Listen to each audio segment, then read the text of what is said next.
నమస్కారం సామాన్యుడి TV news కి స్వాగతం. ఈనాటి వార్తా విశేషాలు. పూర్వోదయ పథకం కింద రాష్ట్రానికి నిధులు మంజూరు చేయాలని కేంద్ర ప్రభుత్వాన్ని ముఖ్యమంత్రి చంద్రబాబు కోరారు. ఢిల్లీ పర్యటనలో కేంద్ర ఆర్థిక మంత్రి నిర్మలా సీతారామన్ ను కలిసి ఈ మేరకు సీఎం వినతి పత్రం సమర్పించారు. దేశంలోని తూర్పు రాష్ట్రాల సమగ్ర అభివృద్ధి కోసం కేంద్ర ప్రభుత్వం పూర్వోదయ పథకానికి శ్రీకారం చుట్టింది. ఈ పథకంలో బీహార్, జార్ఖండ్, పశ్చిమ బెంగాల్, ఒడిశా రాష్ట్రాలతో పాటు ఆంధ్రప్రదేశ్ ని కేంద్రం ఎంపిక చేసింది. పూర్వోదయ నిధులతో రాష్ట్రంలోని వివిధ ప్రాంతాలను అభివృద్ధి చేసేందుకు ప్రణాళికలు రూపొందిస్తున్నారు సీఎం చంద్రబాబు కేంద్ర ఆర్థిక మంత్రికి వివరించారు. రాయలసీమలో హార్టికల్చర్, ఉత్తరాంధ్రలో కాఫీ పంట ఉత్పత్తులు, జీడి, కొబ్బరి తోటలు, కోస్తాంధ్రలో ఆక్వా కల్చర్ ని ప్రోత్సహించేలాగా ప్రణాళికలు రూపొందించినట్లు తెలియజేశారు. ఈ రంగంలో చేపట్టే ప్రాజెక్టులకు కేంద్రం పూర్వోదయ పథకంలో నిధులు కేటాయిస్తే మంచి ఫలితాలు వస్తాయని కేంద్ర మంత్రికి తెలియజేశారు. ఆయా ప్రాంతాల ఆర్థిక అభివృద్ధికి దోహదం చేసేలాగా భారీగా నిధులివ్వాలని సీఎం చంద్రబాబు నిర్మలా సీతారామన్ ను కోరారు. కూటమి ప్రభుత్వం చేస్తున్న అభివృద్ధిని చూసి ఓర్వలేక వైసీపీ అడ్డుకుంటుందని మంత్రి పార్థసారథి దుయ్యబట్టారు. బలహీన వర్గాలకు మేలు చేస్తూ ఉంటే ఎందుకు అడ్డుకుంటున్నారో చెప్పాలని వైసీపీని నిలదీశారు. గత వైసీపీ ప్రభుత్వం రాష్ట్రాన్ని అప్పుల ఊబిలోకి నెట్టేసినా తాము సంక్షేమాన్ని ఎక్కడ ఆపట్లేదని తెలియజేశారు. ఎవరైనా కుట్రలు పనినా అభివృద్ధి మాత్రం ఆగదని స్పష్టం చేశారు. నా ఎస్సీ, నా ఎస్టీ, నా బీసీ అని చెప్పుకునే జగన్మోహన్ రెడ్డి గారికి ఆ వర్గాల మీద ప్రేమ కూడా అలానే ఉంటుందని చెప్పేసి అర్థమవుతా ఉంది. ఆయన వ్యవహార శైలి మూలంగా వైసీపీ అరాచక శక్తుల చేతుల్లో అన్యాయంగా బలైపోయిన ఒక బీసీ నాయకుడు చంద్రయ్య గారి కుమారుడికి ఒక ఉద్యోగం ఇస్తా ఉంటే ఎందుకు అడ్డుకుంటున్నారో ఈరోజు బీసీలు అని చెప్పుకునే వైసీపీలో నాయకులందరూ కూడా సమాధానం చెప్పాలని చెప్పేసి నేను ఈ సందర్భంగా నేను డిమాండ్ చేస్తా ఉన్నాను. వాళ్ళందరినీ కూడా బలహీన వర్గాలకు ఉపయోగపడే అన్ని పనులు కూడా అడుగడుగున అడ్డుకుంటూ ఈ ప్రభుత్వాన్ని అడ్డుకుంటూ వైసీపీ ఈ రాష్ట్రంలో బలహీన వర్గాలకి తీరని అన్యాయం చేస్తుందని చెప్పేసి మనం చేస్తామని నేను. ఆర్థిక పరిస్థితి ఎంత ఘోరంగా ఉన్నా కూడా ఈ 15 నెలల కాలంలో దాదాపు 47,500 కోట్ల రూపాయలని మరి ముఖ్యమంత్రి గారు కూటమి ప్రభుత్వం బలహీన వర్గాల సంక్షేమం కోసం ఖర్చు పెట్టిందని చెప్పేసి కూడా నేను ఈ సందర్భంగా మనవి చేస్తా ఉన్నాను. గతంలో ఏ విధంగా అయితే బలహీన వర్గాలకి, దళితులకి బెదిరింపులు, రోడ్ల మీదకి ఈడ్చి కొట్టిన సన్నివేశాలు మనం కళ్ళారా చూశాం. బలహీన వర్గాల మీద దాడులను చూశాం. బలహీన వర్గాల్ని అవమానం చేసే పరిస్థితులు మనం చూశాం. కానీ ఈరోజు అటువంటి పరిస్థితులు లేవు. ఎవరైనా బలహీన వర్గాల వెంక కన్నెత్తి చూడాలన్నా, దళితుల్ని కించపరచాలన్నా వారికి తగిన శిక్ష వేయడానికి ప్రభుత్వం సిద్ధంగా ఉందని కూడా నేను మనవి చేస్తా ఉన్నాను. మైనర్లకు వాహనాలు ఇవ్వడం చట్టరీత్యా నేరం. పిల్లలకు వాహనాలు ఇచ్చే విషయంలో తల్లిదండ్రులు జాగ్రత్త వహించాలి. రోడ్డు భద్రత వారోత్సవాలు, మరొక అవగాహన కార్యక్రమాల్లో పోలీసులు, అధికారులు లేదా ట్రాఫిక్ పోలీసులు ఈ సూచనలు చేయడం సర్వసాధారణం. డ్రైవింగ్ లైసెన్స్ లేని వారు వాహనాలు నడిపే మైనర్లను గుర్తించి ఫైన్ వేయడం చూస్తూ ఉంటాం. కానీ స్వయంగా రాష్ట్ర హోంమంత్రి వంగలపూడి అనిత స్వయంగా స్కూటీ నడుపుతున్న మైనర్లను గుర్తించి వారికి క్లాస్ పీకారు. అక్టోబర్ 1న సీఎం చంద్రబాబు నాయుడు విజయనగరం జిల్లా దత్తి రాజేరు మండలం దత్తిలో పింఛన్ల పంపిణీకి హాజరు కానున్నారు. ఆ కార్యక్రమం ఏర్పాట్ల పరిశీలనకు హోంమంత్రి అనిత విశాఖకు బయలుదేరారు. మార్గ మధ్యలో విజయనగరం జిల్లా డెంకాడ మండలం చింతల వలస వద్ద జాతీయ రహదారిపై వేగంగా స్కూటీ నడుపుతూ వెళ్తున్న 2 మైనర్ బాలురిని హోంమంత్రి గమనించారు. అనిత కాన్వాయ్ ఆపి పిల్లలతో కాసేపు ముచ్చటించారు. ప్రమాదకర డ్రైవింగ్ చేయకూడదని 2 పిల్లల వివరాలు తెలుసుకొని సుతిమెత్తగా మందలించారు. పిల్లల తల్లిదండ్రుల్ని పిలిపించి హెచ్చరించమని హోంమంత్రి పోలీసుల్ని ఆదేశించారు.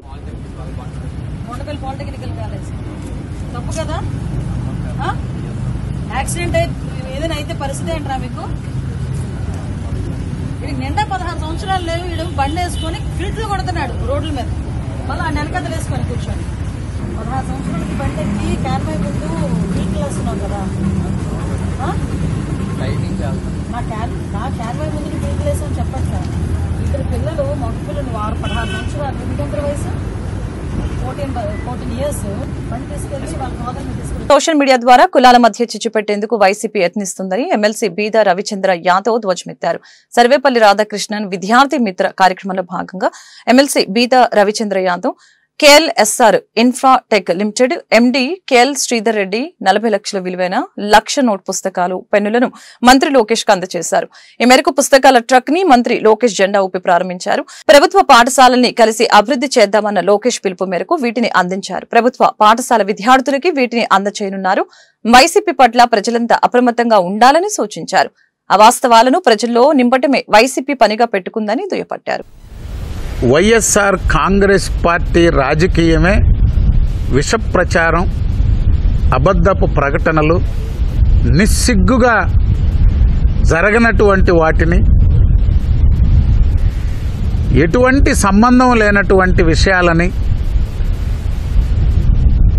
అవాస్తవ ప్రచారాలని ప్రజల్లోకి తీసుకొచ్చి గందరగోళంలోకి నెట్టడమే వైఎస్ఆర్సీపీ యొక్క గత 10 సంవత్సరాల వారి మీడియా కానీ, సోషల్ మీడియా కానీ, ఆ నాయకుల ప్రకటనలు కానీ చూస్తే అర్థమవుతుంది.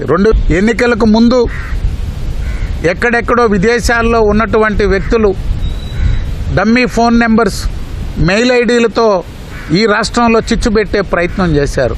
ఈనాడు మళ్ళీ కులాల పేరుతో ఈ రాష్ట్రంలో చిచ్చు రగిల్చేదానికి వైఎస్ఆర్సీపీ సోషల్ మీడియా ప్రయత్నం చేస్తుంది. ప్రజలు అప్రమత్తంగా ఉండాలి. వీరు కులాల మధ్యన చిచ్చుతోనే రాజకీయాలు నడపాలనేటువంటి కుట్రలు, కుతంత్రాలు, విష ప్రచారంతో కాలం గడపాలనేటువంటి ఆలోచనతో ప్రజలను మభ్యపెడుతున్నటువంటి వైఎస్ఆర్సీపీ సోషల్ మీడియాతో అప్రమత్తంగా ఉండాలి. పక్కా ప్లాన్ తో హత్య చేశారు. రోడ్డు ప్రమాదంగా చిత్రీకరించే ప్రయత్నం చేశారు. చివరికి కటకటాల పాలయ్యారు. ప్రియుడి సహాయంతో ఆస్తి కోసం పెనిమిటిని మట్టుపెట్టిన ఉదంతం మేడికొండూరు పోలీస్ స్టేషన్ పరిధిలో చోటు చేసుకుంది. ఈ నెల 19వ తేదీన పెదపలకలూరు గ్రామానికి చెందిన చెన్నంశెట్టి గోవిందరాజు పేరేచల్ల గ్రామం దాటిన తర్వాత పెదపలకలూరుకు వెళ్లే రోడ్డుపై చనిపోయి ఉండగా మృతిని తండ్రి మేడికొండూరు పోలీస్ స్టేషన్లో కేసు పెట్టారు. చెన్నంశెట్టి గోవిందరాజుకు లక్ష్మితో 15 సంవత్సరాల క్రితం వివాహమైంది. వీరి మధ్య విభేదాలు తలెత్తడంతో లక్ష్మి సత్తెనపల్లిలో ఉంటుంది. ఈ క్రమంలో పేర్నపాటి వెంకటేశ్వర్లతో లక్ష్మి వివాహేతర సంబంధం కొనసాగిస్తోంది. అత్తింటి వారి ఆస్తిని దక్కించుకునేందుకు భర్త చెన్నంశెట్టి గోవిందరాజు హత్యకు ప్రియుడితో కలిసి పథకం వేసింది. ఈ నేపథ్యంలో ప్రియుడు పేర్నపాటి వెంకటేశ్వర్లు, అతని స్నేహితుడు షేక్ కాసీం సైదా ఇద్దరు కలిసి చెన్నంశెట్టి గోవిందరాజును హత్య చేశారు. ఈ హత్య కేసును మేడికొండూరు పోలీసులు ఛేదించారు. గుంటూరు జిల్లా ఎస్పీ కార్యాలయంలో మంగళవారం ఏర్పాటు చేసిన మీడియా సమావేశంలో ఈ హత్య కేసు వివరాలు ఎస్పీ వకుల్ జిందాల్ వెల్లడించారు. 19 సెప్టెంబర్ తెల్లవారుజామున మనకి పేరచేర్ల పెదపలకలూరు రోడ్ మీద ఒక డెడ్ బాడీ దొరికింది. ఆ డెడ్ బాడీ చెన్నంశెట్టి గోవిందరాజు అనే అతనిది మనం గుర్తించడం జరిగింది. ఆ డెడ్ బాడీకి నాలుక కొద్దిగా బయటికి వచ్చి ఉంది. అందుకని మనం 194 BNSS సస్పీషియస్ డెత్ కింద మేడికొండూరు పిఎస్లో కేసు రిజిస్టర్ చేయడం జరిగింది. సో ఈ డెత్ మీద మనకి ఫస్ట్ డే నుంచి అనుమానం ఉంది. పోస్ట్ మార్టంలో అది చనిపోయిన అతను స్ట్రాంగులేషన్తో, థ్రాటలింగ్తో చనిపోయాడని మనకి తెలియడం జరిగింది. సో దాంట్లో మేడికొండూరు ఇన్స్పెక్టర్ గారు చాలా చాకచక్యంగా ఇన్వెస్టిగేషన్ చేయడం జరిగింది. అక్కడ ఎక్కడైతే మనకి బాడీ దొరికిందో అక్కడ సీసీటీవీ ఫుటేజ్ అక్కడ పరిశీలిస్తే ఒక ఆటో ఆ రోజు రాత్రి కొంత సస్పీషియస్గా అక్కడ తిరిగిందని మనకి తెలిసింది. ఆ ఆటోను మనం ఫర్దర్ సీసీటీవీ ఫుటేజ్ డెవలప్ చేస్తే ఆ నంబర్ ట్రేస్ చేసి ఆటో ట్రేస్ చేస్తే ఇది ఎవరైతే A1 అండ్ A2 ఉన్నారో ఈ వాళ్ళకి సంబంధించిన ఆటో మనకి తెలియడం జరిగింది. వాళ్ళు ఆ రోజు చనిపోయిన అతన్ని చంపడం జరిగిందని మనం నిర్ధారణకి వచ్చాము. దాని తర్వాత నిన్న సాయంత్రము మనకి వచ్చిన ఇన్ఫర్మేషన్ మేరకు A1 పెర్నిపెట్టి వెంకటేశ్వర్లు అలియాస్ వెంకట్, అదేవిధంగా షేక్ కాసిం సైదా A2 అలియాస్ అండా, వాళ్ళిద్దరూ కూడా సత్తెనపల్లి టౌన్కి సంబంధించిన వాళ్ళు. వాళ్ళిద్దరిని మనం నిన్న సాయంత్రం అరెస్ట్ చేయడం జరిగింది. సో వాళ్ళు ఈ మర్డర్ ఎందుకు చేశారంటే ఎవరైతే A1 ఉన్నారో వెంకట్ అనే అతనికి చనిపోయిన అతను భార్యతో ఇంటిమెసీ ఉంది. గత 3 సంవత్సరాల నుంచి వీళ్ళిద్దరికి ఇంటిమెసీ ఉంది. గత 6 సంవత్సరాల నుంచి గుంటూరు తూర్పు నియోజకవర్గం పరిధిలో శాంతి భద్రతల పరిరక్షణ నేపథ్యంలో మరొక నూతన పోలీస్ స్టేషన్ ఏర్పాటు చేయాలని గుంటూరు జిల్లా ఎస్పీ ద్వారా రాష్ట్ర ప్రభుత్వానికి స్థానిక ఎమ్మెల్యే మహమ్మద్ నజీర్ విన్నవించారు. ప్రస్తుతానికి తూర్పు నియోజకవర్గంలో 3 పోలీస్ స్టేషన్లు ఉన్నాయి. అయితే Kakani police station, Arundelpet, Lalapet police station పరిధిలోకి తూర్పు నియోజకవర్గంలోని పలు ప్రాంతాలు ఉన్నాయి. నూతనంగా 4వ పోలీస్ స్టేషన్ ఏర్పాటు చేసి ఆయా ప్రాంతాలను ఈ స్టేషన్ పరిధిలోకి తీసుకుని రావాలని ఎమ్మెల్యే ఎస్పీకి సూచించారు. మంగళవారం ఎమ్మెల్యే మహమ్మద్ నజీర్ గుంటూరు జిల్లా ఎస్పీ వకుల్ సిందాల్ని కలిశారు. అనంతరం ఆయన మీడియాతో మాట్లాడుతూ భార్యాభర్తల విభేదాల కేసుల విచారణ ఆలస్యం అవుతున్న నేపథ్యంలో ఫ్యామిలీ కౌన్సిల్ కేంద్రాలు ఏర్పాటు చేయాలని ఎస్పీని కోరామని అన్నారు. అలాగే గంజాయి విక్రయాలపై ఉక్కుపాదం మోపాలని సూచించామని చెప్పారు. గుంటూరు తూర్పు నియోజకవర్గంలో ముఖ్యమైనటువంటి 3 స్టేషన్స్ ఉన్నాయి. పాత గుంటూరు, లాలాపేట, కొత్తపేట. దాంతోపాటు ఈ నియోజకవర్గానికి సంబంధించినటువంటి కొన్ని ప్రాంతాలు, ముఖ్యంగా గడ్డిపాడు, ఆటోనగరు, అలాగే ఇవన్నీ కూడా కాకండి లిమిట్స్లో ఉన్నటువంటి కాకండి స్టేషన్లో ఉండడం, మరి ఇటు పక్కన ఉన్నటువంటి రాజీవ్ గాంధీ నగర్, శివనాగరాజు కాలనీ, ఎన్టీఆర్ నగర్, శారదా కాలనీ, డొంక రోడ్డు ఇవన్నీ కూడా అరండల్పేట లిమిట్స్లో ఉండడంతో చాలా ఇబ్బంది అవుతూ ఉంది. కొన్ని లా అండ్ ఆర్డర్ ప్రాబ్లమ్స్ కూడా తలెత్తుతున్నాయి. ఎందుకంటే ఈరోజు మారుతున్నటువంటి పరిస్థితుల్లో ప్రతినిత్యం కూడా కొన్ని ఏరియాల్లో పోలీసులు అప్రమత్తంగా ఉండాల్సినటువంటి అవసరం ఉంది. ముఖ్యంగా ఈ డ్రగ్స్ కంట్రోల్ గురించి కానీ, జరుగుతున్నటువంటి ఫైనాన్షియల్ క్రైమ్స్ గురించి కానీ, సైబర్ క్రైమ్స్ గురించి కానీ అనేక చోట్ల ఇవి జరుగుతూ ఉన్నాయి. వీళ్ళు కాకండి లిమిట్స్లో ఉన్నటువంటి ఏరియా చాలా పెద్దది ఉండడంతో మంగళగిరి ఎండ్ దాకా ఉంది, మంగళగిరి టచ్ అయ్యే దాకా కూడా కాకండి లిమిట్స్ ఉన్నాయి. అందుకని ఇక్కడ గుంటూరుకు సంబంధించినటువంటి గడ్డిపాడు, ఆటోనగర్కి సంబంధించినటువంటి క్రైమ్స్ ఇన్వెస్టిగేషన్ కూడా పూర్తి స్థాయిలో జరగకపోవడం చాలా బాధాకరం. అందుకని ఆ 2 ప్రాంతాలని పూర్తిగా గుంటూరు అర్బన్కి పరిమితం చేయాలని చెప్పి ఎస్పీ గారిని కోరడం, ఎస్పీ గారు ప్రభుత్వానికి ఆ నివేదికను పంపిస్తామని చెప్పి కూడా చెప్పడం జరిగింది. అరండల్పేట్ లిమిట్స్లో ఉన్నటువంటి ఈస్ట్కి సంబంధించినటువంటి డొంక రోడ్డు, శారదా కాలనీ, అలాగే రాజీవ్ గాంధీ నగర్, శివనాగరాజు కాలనీ ఈ ప్రాంతాలను కూడా ఈస్ట్లో ఉన్నటువంటి స్టేషన్స్ ఏదైతే 3 స్టేషన్స్ ఉన్నాయో ఆ 3 స్టేషన్స్తో పాటు కొత్తగా ఒక స్టేషన్ ఏర్పాటు చేయాలని చెప్పి కూడా ఈరోజు ఎస్పీ గారి ద్వారా ప్రభుత్వానికి నివేదించమని చెప్పి అడగడం జరిగింది. దాంతోపాటు ముఖ్యంగా చాలా అంటే నేను గెలిచినటువంటి ఈ 10 నెలల్లో అబ్జర్వ్ చేసినటువంటి కొన్ని ప్రాబ్లమ్స్, మేజర్ ప్రాబ్లమ్స్, ముఖ్యంగా wife and husband family disputes ఏవి కూడా స్టేషన్కి వచ్చిన తర్వాత కూడా చాలా కాలం పాటు వాళ్ళు స్టేషన్ల చుట్టూ తిరిగేటువంటి పరిస్థితులు ఉన్నాయి. వాటిని అడ్రస్ చేయడానికి తప్పకుండా ఒక కౌన్సిలింగ్ టీమ్ని, అంటే సొసైటీలో ఉన్నటువంటి అడ్వకేట్స్లోనో కొంత మేధావుల్ని తీసుకొని ఒక 5గురితో ఒక టీమ్ని, కౌన్సిలింగ్ టీమ్ని ఏర్పాటు చేయాలని చెప్పి కూడా కోరడం జరిగింది. దాంతోపాటు ముఖ్యంగా శివారు ప్రాంతంలో ఉన్నటువంటి డ్రగ్ ఎరాడికేషన్ కోసం అవసరమైనటువంటి టీంని కూడా ఒక 5గురితో ఎన్జిఓస్తో ఒక టీంని ఏర్పాటు చేయమని చెప్పి కోరడం జరిగింది. దానికి సానుకూలంగా ఎస్పీ గారు స్పందించారు. దీని మీద ప్రభుత్వానికి కూడా ఒక రిప్రజెంటేషన్ ఇస్తాం. తప్పకుండా గుంటూరు తూర్పు నియోజకవర్గంలో లా అండ్ ఆర్డర్ మెయింటైన్ చేయడంతో పాటు జిల్లా పరిధిలో ఎక్కడ కూడా ఇబ్బంది లేకుండా కేంద్ర ప్రభుత్వం అమలుకి తెచ్చిన జీఎస్టీ 2.5 పై గుంటూరు జిల్లా మత్స్యశాఖ అవగాహన కార్యక్రమం చేపట్టింది. నూతన జీఎస్టీ విధానం వలన మత్స్యకారులకు ఆక్వా రంగానికి లబ్ధి చేకూరుతుందని గుంటూరు జిల్లా మత్స్యశాఖ అధికారి కిరణ్ కుమార్ వెల్లడించారు. మంగళవారం గుంటూరు జిల్లా కలెక్టరేట్ ప్రాంగణంలో మత్స్యభవన్లో మత్స్యకార మహిళలకు నూతన జీఎస్టీ విధానం వలన కలిగే లాభాలను ఆయన వెల్లడించారు. ఈ సందర్భంగా కిరణ్ కుమార్ మీడియాతో మాట్లాడారు.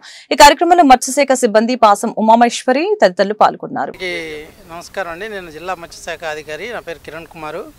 గౌరవ కలెక్టర్ గారి ఆదేశాల మేరకు మరియు జిల్లా కలెక్టర్ గారి ఆదేశాల మేరకు జీఎస్టీపై అవగాహన కల్పించమని అందరికీ ఆదేశాలు జారీ చేసి ఉన్నారు. దాంట్లో భాగంగా ఈరోజు మా మత్స్యకార మహిళలందరితో కలిసి వారికి జీఎస్టీ మీద అవగాహన కల్పించడం కార్యక్రమం ఈరోజు చేపట్టాము. దాంట్లో ఈరోజు మా మత్స్యకార మహిళలందరూ కూడా మా మత్స్యకార సహకార సంఘం ఉమెన్ సొసైటీ ప్రెసిడెంట్ గారు, అందరూ మా ఎఫ్డిఓస్, విఎఫ్ఎస్ అందరం కలిసి ఈరోజు అటెండ్ అయ్యాము. మత్స్యశాఖలో అమలు జరుగుతున్నటువంటి వివిధ పథకాలలో రాయితీ ఎలా వస్తున్నది, జీఎస్టీ అనేది కేంద్ర రాష్ట్ర ప్రభుత్వాలు జీఎస్టీ తగ్గించినందువల్ల 5% ఇస్తున్నందువల్ల వాటి మీద మనకి ఎలా రాయితీ వస్తున్నది, రాయితీ ఎంత తగ్గుతున్నది అనే దాని మీద ఈరోజు అవగాహన కార్యక్రమం అనేది చేపట్టడం జరిగింది. ఈరోజు రేపు కూడా గుంటూరు జిల్లాలో ఉన్నటువంటి మత్స్యకారులందరికీ ఆక్వా రైతులకు కూడా ఈ అవగాహన సదస్సులు ప్రతి సెక్రటరియట్లో కల్పించమని గౌరవ కలెక్టర్ గారు ఆదేశాలు జారీ చేస్తున్నారు. దాంట్లో భాగంగా ఈరోజు రేపు ఈ కార్యక్రమాన్ని చేపడుతున్నారు. ఉమెన్స్ కోఆపరేటివ్ సొసైటీ మాది గుంటూరు వెల్లాక్ మార్కెట్లో మహిళలము. మాకు మత్స్యశాఖ ఏడీ గారు మాత్రం చాలా మంచి అతను. ఏదైనా కానీ మాకు వివరంగా అన్నీ చెప్పి ఇప్పుడు జిఎస్టీ గురించి ఎంత పర్సెంటేజ్ మనకి మోడీ గారు తగ్గించారో మన బాబు గారు ఇట్లా అని చెప్పారో ఆ విధంగా ఆయన అన్నీ వివరించి చెప్పడం వల్ల మా మహిళలందరికీ అర్థమయ్యేటట్టు ఇదయింది. కానీ మాకు ప్రతిరోజు ఉపయోగపడే గృహోపకరణాలు కానీ ఇంట్లో నిత్యం వాడుకునే వస్తువులు కానీ వాటి మీద చాలా జిఎస్టీ తగ్గినందుకు మోడీ గారికి మన చంద్రబాబు నాయుడు గారికి ధన్యవాదాలు తెలియజేస్తాను. ప్రభుత్వ మెడికల్ కళాశాలల ప్రైవేటీకరణను వ్యతిరేకిస్తూ గుంటూరులో ఆందోళన మరింత ఉధృతమవుతోంది. ఇందులో భాగంగా వైఎస్ఆర్సీపీ ఎస్సీసీల ఆధ్వర్యంలో అంబేద్కర్ సర్కిల్ వద్ద ధర్నా నిర్వహించి నిరసన వ్యక్తం చేశారు.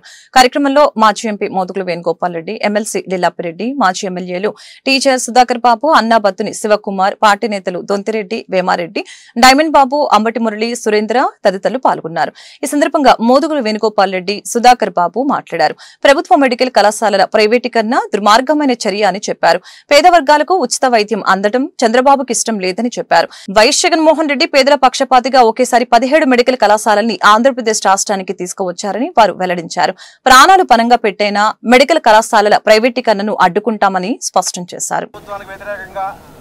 రాష్ట్ర వ్యాప్తంగా అన్ని జిల్లా హెడ్ క్వార్టర్స్ లో ఎస్సీసీల ఆధ్వర్యంలో ఏర్పాటు చేసిన నిరసన కార్యక్రమం గవర్నమెంట్ మెడికల్ కాలేజీలను ప్రైవేటీకరణ చేస్తూ ఏదైతే పీపీపీ విధానం తీసుకున్నారో చంద్రబాబు నాయుడు గారు ప్రభుత్వం దానికి వ్యతిరేకంగా నిరసన కార్యక్రమం తెలియజేస్తూ ఉంది. రాష్ట్రంలోని 26 జిల్లాల్లో హెడ్ క్వార్టర్లో ఇదే విధంగా జరుగుతూ ఉంది. ఈ కార్యక్రమానికి వచ్చినటువంటి అప్పిరెడ్డి గారికి, మోదుగుల వేణుగోపాల్ రెడ్డి గారికి, వేమారెడ్డి గారికి, మురళి గారికి, డైమండ్ బాబు గారికి, మా స్టేట్ ప్రెసిడెంట్ సుధాకర్ బాబు గారికి, గులాం రసూల్ గారికి, అట్లాగే 7 నియోజకవర్గాల ఇన్ఛార్జీలు, ఎస్సీసీఎల్ ఇన్ఛార్జీలు, మండలాధ్యక్షులు, టౌన్ అధ్యక్షులు అందరికీ కూడా ధన్యవాదాలు. ఈ కార్యక్రమం ఉదయం నుంచి చాలా గొప్పగా జరిగింది. అలాగే ఈ పీపీపీ విధానం ప్రజలకి, పేదలకి, మరి ముఖ్యంగా బడుగు బలహీన వర్గం వాళ్ళకి చాలా ఇబ్బందికరమైన వాతావరణం కలిగిస్తుంది. ఏదైతే చంద్రబాబు నాయుడు ముఖ్యమంత్రి అయిన దగ్గర నుంచి విద్యా విధానంలో పేదలకి, దళితులకు, మరి ముఖ్యంగా దళితులకి, ఎస్సీ ఎస్టీ బీసీ మైనారిటీలకి అందకుండా చేస్తా ఉన్నాడు. అదే ఆ విధానాన్ని ఒకసారి గమనించమని ఆయన 35 ఏళ్ల ప్రస్థానంలో, అధికార ప్రస్థానంలో ఎన్ని పేదలకి విద్య, వైద్యంలో ఎన్ని వ్యతిరేక నిర్ణయాలు తీసుకున్నాడో, ఎన్ని వ్యతిరేక నిర్ణయాలు అమలు పరిచాడో గమనించుకోవాల్సింది రాష్ట్ర ప్రజలు కోరుతా ఉన్నాం. ఆయన ఏదైతే భూమి ఇచ్చారు, భూమి ఇస్తే ఇంకేమన్నా అయిపోయింది, భూమి ఇస్తే ఏమన్నా అంటాడు. అట్లాగే నువ్వే ఇచ్చావు కదా భూమి. ఆ 3 చెప్పినటువంటి మహానుభావుడు అటల్ బిహారీ వాజ్పేయి అంశం నుంచి వచ్చినటువంటి భారతీయ జనతా పార్టీ తిలోకాలు వాళ్ళతో పొత్తులో ఉన్నటువంటి కూటమి ప్రభుత్వం కూడా ఈరోజు ఆంధ్రప్రదేశ్లో వాజ్పేయి కనుక బతికున్నట్టయితే తలకాయ దించుకునేటువంటి పరిస్థితి ఈరోజు చంద్రబాబు నాయుడు కల్పించాడు. 3 పేదవాడికి ఇవ్వాల్సినటువంటి 1 విద్య, 2 వైద్యం, 3 న్యాయం. ఈ 3టిని పేదవాడికి అందించాల్సినటువంటి బాధ్యత ఈ రాజ్యాంగంలో పొందుపరిచింది డాక్టర్ బిఆర్ అంబేద్కర్. అంబేద్కర్ ఒక మాట అన్నాడు, if it is the constitution has been misused, I am the first person to burn it. Constitution కనుక తప్పుదోవ పట్టిస్తే ఫస్ట్ మనిషి నేను తగలబెట్టేవాడిని. ఈరోజు బతుకున్నట్టయితే చంద్రబాబు నాయుడు ఏ రకమైనటువంటి శిక్ష వేసేవాడు అంబేద్కర్ అనేటువంటిది కూడా మనం పునరాలోచించుకోవాలి. ఈరోజు పేదవాడి ఆర్తనాదాలు ఎక్కడైతే ఉంటాయో అక్కడ ఉండేటువంటి పార్టీ వైఎస్ఆర్ కాంగ్రెస్ పార్టీ.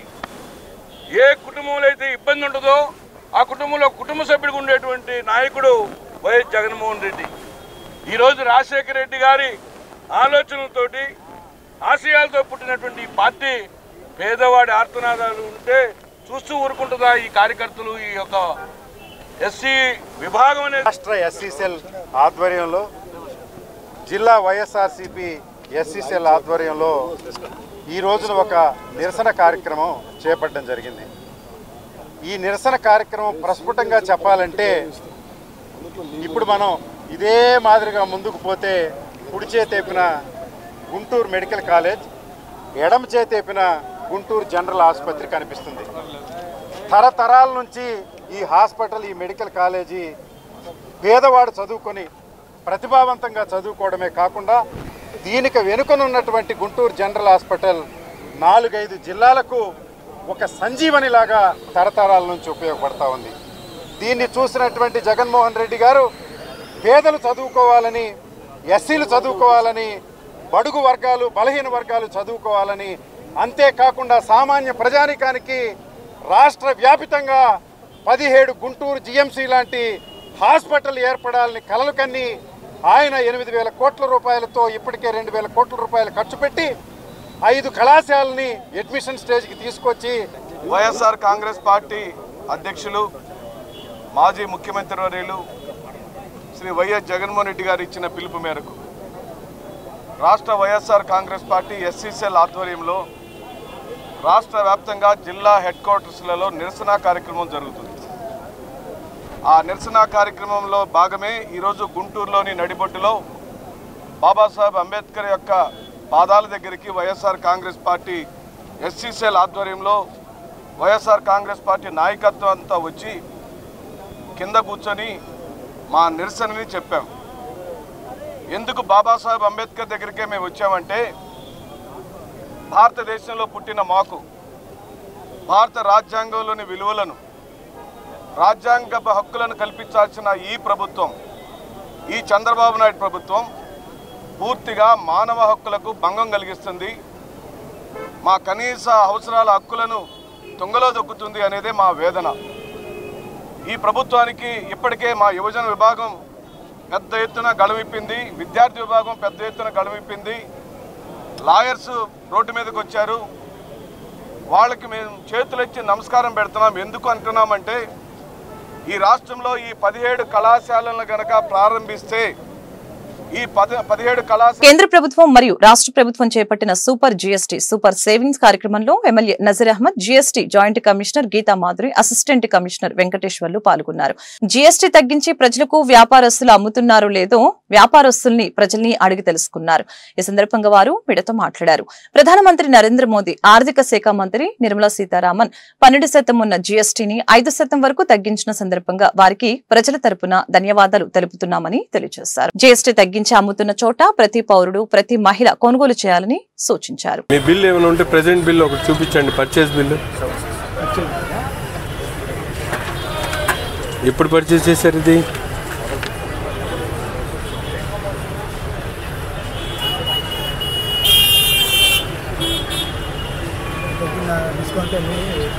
అంటే మీకు ఇక్కడ ట్యాక్స్ మొత్తం తగ్గించే 0% వేస్తున్నారు.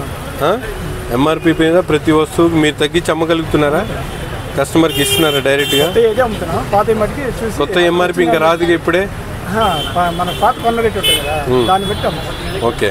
ఈరోజు రాష్ట్ర వ్యాప్తంగా గౌరవ ముఖ్యమంత్రి చంద్రబాబు నాయుడు గారి పిలుపు మేరకు ముఖ్యంగా భారతదేశ ఆర్థిక రంగంలో అసలైనటువంటి మార్పు చూపించేటువంటి విధంగా జీఎస్టీ 2.0 పేరుతో 4 రకాలుగా ఉన్నటువంటి జీఎస్టీ స్లాబ్ని 2 కుదిస్తూ ముఖ్యంగా సామాన్య మధ్యతరగతి ప్రజలకు అవసరమైనటువంటి ప్రతి ఒక్క వస్తువు మీద కూడా గతంలో 18% ఉన్నటువంటి జీఎస్టీ ట్యాక్స్ని ఈరోజు 0%, 5%కి మార్చడం జరిగింది. దీనివల్ల ప్రజల్లో, ముఖ్యంగా సామాన్య ప్రజల్లో కొనుగోలు శక్తి పెరిగి దేశ ఆర్థిక అభివృద్ధికి వారందరూ కూడా దోహదపడాలనేటువంటి ఆలోచనతో ఈ నిర్ణయాన్ని తీసుకోవడం జరిగింది. దాదాపు ఇప్పటికే గౌరవ డిప్యూటీ కమిషనర్ గారు చెప్పడం జరిగింది, జాయింట్ కమిషనర్ గారు 8,000 కోట్ల రూపాయలు రాష్ట్ర బడ్జెట్కి రాష్ట్రం నుంచి వచ్చేటువంటి ఆదాయం ఈరోజు కేంద్రం కోల్పోతున్నప్పుడు కూడా భారతదేశంలో ఉన్నటువంటి సామాన్య ప్రజలకు అవసరమైనటువంటి వస్తువులు మరింత తక్కువకి ఇప్పించి వారు జీవితంలో ఎక్కడ కూడా, ఎందుకంటే ఒక సాధారణ కుటుంబానికి ఒక 8,000 రూపాయలు ఆదా అయ్యేటువంటి పరిస్థితులు ఈరోజు మేమందరం కూడా చూస్తూ ఉన్నాం. గతంలో రకరకాల ట్యాక్సుల పేరుతో రాష్ట్రంలో విధిస్తున్నటువంటి పరిస్థితులు ఉంటే ఒక 4-5 సంవత్సరాల ముందు జీఎస్టీని ప్రవేశపెట్టి ఒక సరళీకృతమైనటువంటి విధానంతో ఈరోజు భారతదేశ వ్యాప్తంగా జీఎస్టీ రిఫార్మ్స్ నడుస్తూ ఉన్నాయి. అందులో భాగంగా 75 సంవత్సరాలు ఏదైతే వికసిత్ భారత్ నినాదంతో గౌరవ ప్రధానమంత్రి గారు అనేక కోణాల్లో ఆర్థిక శక్తిగా భారతదేశం అవతరించాలనేటువంటి ఆలోచనతో ఇక్కడ ఉన్నటువంటి సామాన్య ప్రజలు కూడా కొనుగోలు శక్తి పెరిగి ఆర్థికంగా వాళ్ళందరూ కూడా అభివృద్ధి పదంలో ముందుకు నడవాలనేటువంటి ఆలోచనతో ఈ నిర్ణయాన్ని తీసుకోవడం జరిగింది. గతంలో మనందరం కూడా చూసాం, ట్యాక్సుల పేరుతో ప్రజలు ఇబ్బందులు పడేటువంటి పరిస్థితులు ఉంటే ఈరోజు ఎన్డీఏ ప్రభుత్వం ట్యాక్సులు కుదింపు చేస్తూ ప్రభుత్వం ఎన్ని ఇబ్బందులున్నా కూడా సామాన్య ప్రజలకు దోహదపడేటువంటి విధంగా ఈ కార్యక్రమాలను తీసుకోవడం జరిగింది. దీంట్లో ముఖ్యంగా మేమందరం కూడా గమనించాల్సినటువంటి విషయం, సామాన్య ప్రజలంటే ఇది కేవలం ఒక వ్యవస్థ కాకుండా చదువుకునేటువంటి పిల్లల దగ్గర నుంచి రైతుల దగ్గర నుండి మెడికల్ ఫీల్డ్లో ఉన్నటువంటి వాళ్ళకని అనేక సర్వీసెస్ సేవలు చేసేటువంటి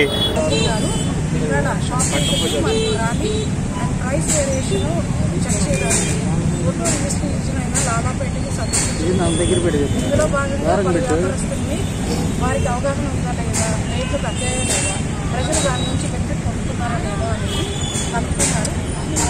అనేక ప్రశ్నలు వేశారు. అలాగే కొంత డబ్బు పెట్టి కొన్ని వస్తువులు చేయడం జరిగింది. సో సార్ చాలా ప్రోయాక్టివ్గా ప్రజల కోసం ఏదైతే గవర్నమెంట్ అందిస్తున్న స్కీమ్స్, గవర్నమెంట్ ఏ ఉద్దేశంతో అయితే ప్రజలందరికీ ఈ తగ్గింపు ఫలాలు చేరాలని అనుకుంటూ ఆ కార్యక్రమాన్ని విజయవంతం చేయడానికి సార్ చాలా ప్రోయాక్టివ్గా ముందుకొచ్చారు. అలాగే ప్రజలందరికీ కలవడం జరిగింది. ఇవాళ నిజంగా ఇది చాలా సంతోషదాయకం. నేను చేసే అప్పీల్ ఏంటంటే, ప్రతి పౌరుడు, ప్రతి మహిళ కొనుగోలు చేసే ముందు సవరించిన రేట్ల ప్రకారము అమ్ముతున్నారా లేదా కనుక్కొని ఎక్కడైతే రేట్లు తగ్గించారో అక్కడికే వెళ్ళి కొనుక్కోమని నేను అప్పీల్ చేస్తున్నాను.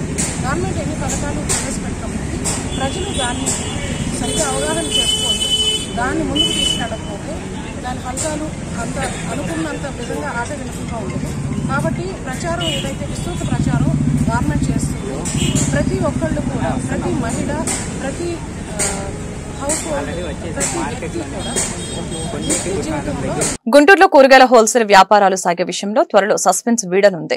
ఈ మేరకు కొల్లి శారద హోల్సేల్ కూరగాయల మార్కెట్ నూతన లీజుదారుల సంఘం ప్రతినిధులు Kakumanu Punnarao, L Durga Prasad, Altaf, T Srinivasulu, L Tandava Krishna Basha సోమవారం మీడియాతో మాట్లాడారు. పాత లీజుదారులు అన్నపూర్ణ కాంప్లెక్స్ లో అక్రమంగా వ్యాపారం చేస్తూ రైతుల్ని రాకుండా చేస్తున్నారని చెప్పారు. అనధికారికంగా ఆశీలు కూడా వసూలు చేస్తున్నారని ఆరోపించారు. 3 కోట్ల రూపాయల వరకు తమ ద్వారా నగరపాలక సంస్థకు ఆదాయం వస్తుందని తెలిపారు. కోర్టు తీర్పు వచ్చిన సందర్భంగా మేయర్ కోవెలమూడి రవీంద్ర, కమిషనర్ పులి శ్రీనివాసుల్ని కలిసి వినతి పత్రం అందజేశామని తెలిపారు. అక్టోబర్ 10వ తేదీలోగా అన్నపూర్ణ కాంప్లెక్స్ ని సీజ్ చేయాలని హైకోర్టు ఉత్తర్వులు జారీ చేయడం జరిగిందని వారు వెల్లడించారు. ఈ విషయాన్ని కూరగాయలు సరఫరా చేసే రైతులు, వ్యాపారులు గమనించాలని సూచించారు. మేము రూల్ ప్రకారం మేమంతా పాడుకున్నాం, అంతా డబ్బులు కట్టేసాము. కానీ ఇక్కడ వ్యాపారం జరగకుండా వితౌట్ పర్మిషన్ లేకుండా ఇల్లీగల్గా పాత లీజుదారులు అన్నపూర్ణ కాంప్లెక్స్లో పర్మిషన్ లేకుండా వ్యాపారం చేస్తా మా దగ్గర రైతులను రానియకుండా ఇబ్బందులు పెడతా ఉన్నారు. మేమేమో ఎక్స్యూరేట్లో బాగా అద్దెలు పెట్టాము. ఇక్కడ వ్యాపారం ఎవరో రైతులను రానియకుండా వాళ్ళు తప్పు మాటలు చెప్పి అక్కడే వ్యాపారం చేస్తూ ఉన్నారు. దాని మీద యాక్షన్ తీసుకోవాలని చెప్పి మేము వాళ్ళ కమిషనర్ గారిని, మేయర్ గారిని, టౌన్ ప్లానింగ్ వాళ్ళని అందరినీ కలిస్తే మాకు సానుకూలంగా చెప్పి ఈ రోజు నుంచి మీరే మొత్తం షాపులన్నీ హ్యాండ్ ఓవర్ చేసుకోండి, మీరే వ్యాపారం చేయండి, వాళ్ళకి ఎలాంటి పర్మిషన్ లేవు, వాళ్ళ మీద యాక్షన్ తీసుకుంటాం, 10వ తారీఖు లోపు వాళ్ళందరూ సీలేస్తాము, అన్నపూర్ణ కాంప్లెక్స్కి మీరు వ్యాపారం చేసుకోండి అన్నారు. వాళ్ళు మున్సిపల్ కార్పొరేషన్కి రావాల్సిన డబ్బులు మా ద్వారా అయితే ఎక్కువ డబ్బులు వస్తూ ఉంటాయి, నెలకి 2-3 కోట్లు వస్తూ ఉంటాయి రెంటు, వాళ్ళు కట్టేది 5 లక్షలు. ప్రభుత్వం వచ్చే డబ్బులు కూడా గండి కొడతా వాళ్ళు అక్రమ వ్యాపారం చేస్తూ ఉన్నారు. మేము ఈ రోజు నుంచి ఇక్కడే అందరం కలిసి పాట పాడుకున్న వాళ్ళందరం ఇక్కడే వ్యాపారం చేస్తూ ఉంటాం, రైతులను కూడా ఇక్కడికే రావాలని మేము చెప్తా ఉన్నాము. వాళ్ళు అది సీలేస్తే మేము ఇక్కడ వ్యాపారం బాగా జరిగింది, దాని మీద యాక్షన్ తీసుకోమని చెబుతున్నాం. మేమందరం ఈ రోజు నుంచి కతిమా షాపులు కూడా మొత్తం అన్నీ ఓపెన్ చేస్తాము, ఓపెన్ చేసుకోమని చెప్పారు. వాళ్ళకి ఎలాంటి పర్మిషన్ లేవు, వాళ్ళకి ఇంకెక్కడా పర్మిషన్ ఇవ్వమని చెప్పారు అధికారులు. మాకు ఇది ఒకటే కొలిసార్ల మార్కెట్, ఇది ఇక్కడ వెజిటబుల్ మార్కెట్, హోల్సేల్ మార్కెట్ ఇక్కడే జరగాలని చెప్పారు. ఈరోజు కమిషనర్ గారికి, మేయర్ గారికి, కమిషనర్ గారికి, టౌన్ ప్లానింగ్ వాళ్ళందరికీ వినతిపత్రాలు ఇచ్చాము. మాకు సానుకూలంగా స్పందించి మీకే చేస్తాం, మీకు తాళాలు హ్యాండ్ చేస్తాం, మీరే వ్యాపారం చేసుకోండి, ఇంకా వాళ్ళకి ఎలాంటి అనుమతులు లేవని చెప్పారండి. కోర్టు గైడ్లైన్స్ ఈ నెల వచ్చే నెల 10వ తారీఖు వరకు ఇచ్చారు. వాళ్ళని అంటే ఇక్కడైతే వ్యాపారం చేసుకోమని మమ్మల్నే చేసుకున్నారు, వాళ్ళకి ఎక్కడ వ్యాపారం చేసుకోమని ఏమీ లేదు. అన్నపూర్ణ కాంప్లెక్స్ మీద యాక్షన్ తీసుకోవడానికి ఇచ్చారు అంతే. మేమైతే వ్యాపారం చేసుకోవచ్చు, ఇక్కడే పర్మిషన్ ఉంది. అన్నపూర్ణ కాంప్లెక్స్లో ఎలాంటి పర్మిషన్ లేవు, విరుద్ధంగా కట్టారు, విరుద్ధంగా వ్యాపారం చేసుకుంటున్నారు. అది దానికి కూడా మళ్ళీ అక్రమంగా ఆశీలు కూడా వసూలు చేసుకుంటున్నారు వాళ్ళు. అది మాట వాస్తవేనండి. కొంత వసతుల్లో కొంత ఇబ్బంది మాట ఉన్నమాట. అప్పుడు మేము కాదండి లీజుదారులు, పాత లీజుదారులు, వాళ్ళు డబ్బు అయితే సంపాదించుకున్నారు కానీ రైతులకు ఎలాంటి సదుపాయాలు చూపించలేకపోయారు. ఈరోజు మేము మేయర్ గారిని అడిగిన సదుపాయాలకి వాళ్ళకి డార్మెటరీ మొత్తం శుభ్రం చేసుకోండి, మోటార్లు బాత్రూమ్స్ అన్నీ మీరు ఎలా కావాలంటే అలా చేసుకోండి, రైతులకు వసతులు కల్పించమన్నాడు. ఇక అలాంటి ఇబ్బందులు లేకుండా ఇప్పుడు వచ్చే రైతులకి అందరి కొనుగోలుదారులు కానీ అమ్మకందారులు కానీ పూర్తి వసతులు కల్పిస్తాం. మేము ఇచ్చిన ఈ రోజున కొల్లిశారద హోల్సేల్ కూరగాయల మార్కెట్ నూతన లీజుదారులు అందరం వెళ్ళి ఇచ్చిన వినతి పత్రానికి వెంటనే స్పందించి అనధికారికంగా మున్సిపల్ యాక్ట్లో ఎటువంటి ఉత్తర్వులు లేకుండా అనధికారికంగా వ్యాపారం చేస్తున్న అన్నపూర్ణ హోల్సేల్ కూరగాయల మార్కెట్లో షాపుల్ని 10వ తేదీలోపు కోర్టు ఆర్డర్ల ప్రకారం సీల్ చేస్తామని చెప్పారు. అదనపు కమిషనర్ గారు, సిపి గారు, మేయర్ గారు మాకు హామీ ఇచ్చారు. కోర్టు ఉత్తర్వులు కూడా వాళ్ళకి అందజేశాము. గుంటూరు మున్సిపాలిటీకి అత్యధిక ఆదాయం వచ్చే మార్కెట్ అండి ఇది. ఒక ఆశీల రూపాయనే ₹1 కోటి వస్తుంది 1 ఇయర్కి. నెలకి 5 లక్షలు వచ్చేది. అంత పాత లీజుదారు నెలకి 5 లక్షలు కట్టి 81 షాప్ రన్ చేసుకునేవాళ్ళు. ఈరోజు మేము ₹5 కోట్ల ఆదాయం చూపించాము. మున్సిపల్ కమిషనర్ గారు రోస్టర్ విధానంలో ఎస్సీ, ఎస్టీ, బీసీ, మైనారిటీ అన్ని వర్గాలకు ఇచ్చారని వాళ్ళు మా మీద కక్షతో ఇక్కడ వ్యాపారాలు సాగనీయకుండా పాత లీజుదారంతా ఒక సిండికేట్గా ఏర్పడి అన్నపూర్ణ కమర్షియల్ కాంప్లెక్స్ అని బుడంపాడు బైపాస్లో ఉన్న ఒక అనధికార కట్టడాల్లో కూరగాయల హోల్సేల్ వ్యాపారం పెట్టి రైతుల్ని రానియట్లేదు. సిండికేట్గా ముఠాగా ఏర్పడి వ్యాపారస్తుల్ని బెదిరిస్తున్నారు. మా దగ్గర సరుకు ఇవ్వం మీకు, అక్కడ కొంటే రకరకాలుగా చేస్తున్నారు. ఇది నెల రోజులు జరుగుతుందండి. దీనికి కోర్టు శుభం పలికింది. రేపు 10వ తేదీన ఆ యొక్క కాంప్లెక్స్ని సీలు వేయవలసిందిగా, కాంప్లెక్స్ ఖాళీ చేసి వెళ్ళిపోవలసిందిగా రాష్ట్ర హైకోర్టు కమిషనర్ గారికి ఆదేశాలు జారీ చేసింది. ఆ యొక్క ఉత్తర్వులు కూడా కమిషనర్ గారు అందజేశాము. ముఖ్యంగా మాకు ఇక్కడికి వచ్చే రైతుల్ని, వ్యాపారస్తుల్ని బెదిరిస్తున్నారు కాబట్టి కమిషనర్ గారు దీనిపై స్పందించి మేము కట్టే అద్దెల వల్ల కార్పొరేషన్ ఆదాయం అత్యధికంగా పెరుగుతుంది. రాష్ట్రంలో ఎక్కడ హోల్సేల్ మార్కెట్ ఎక్కడ 2 లేవండి. మున్సిపల్ యాక్ట్లో కూడా ప్రొవిజన్ లేదు, ఉందని చెప్పి వాళ్ళు కావాలని చెప్తున్నారు. ఈ వార్తలు ఇంతటితో సమాప్తం. మరొక బులెటిన్లో మళ్ళీ కలుద్దాం. నమస్కారం.